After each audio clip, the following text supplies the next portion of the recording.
মনে মনে তালাক দিলে কি তালাক হয়ে যাবে? তালাক কখনো মনে মনে দিলে হয় না। খুবই গুরুত্বপূর্ণ একটি প্রশ্ন আপনি করেছেন। অনেকের এ ধরনের আপনার জল্পনা কল্পনা হয় তালাক নিয়ে। অনেকের হয়তো জল্পনা কল্পনাও হয় না, কিন্তু তার সূচিবায়ুর রোগ আছে, সেই কারণে তিনি মনে করেন যে আমি মনে মনে তালাকের কথা বলছি বলে তালাক হয়ে গেছে। মূলত মনে মনে মানুষ তালাক দিলে কখনো তালাক হবে না। সো মনে মনে আপনি কি বলেছেন না বলেছেন তার উপর ভিত্তি করে বৈবাহিক সম্পর্কে কোনো প্রভাব পড়বে না।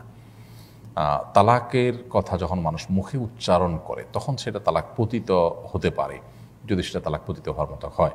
যেমন অতীতকালীন কোনো শব্দ ব্যবহার করে তালাক দিলাম বা এই জাতীয় কিছু বললেন, তাহলে সেক্ষেত্রে তালাক হয়ে যাবে। আর ভবিষ্যৎকালীন যদি শব্দ ব্যবহার করেন তালাক দেব বা তালাক দেওয়ার পরিকল্পনা করব ইত্যাদি ইত্যাদি, তাহলে এগুলোর কারণে তালাক পতিত হয় না।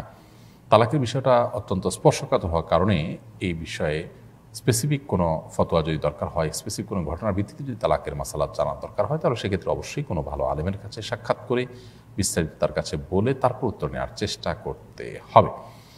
আর মৌলিক কথা এটাই যে মনে মনে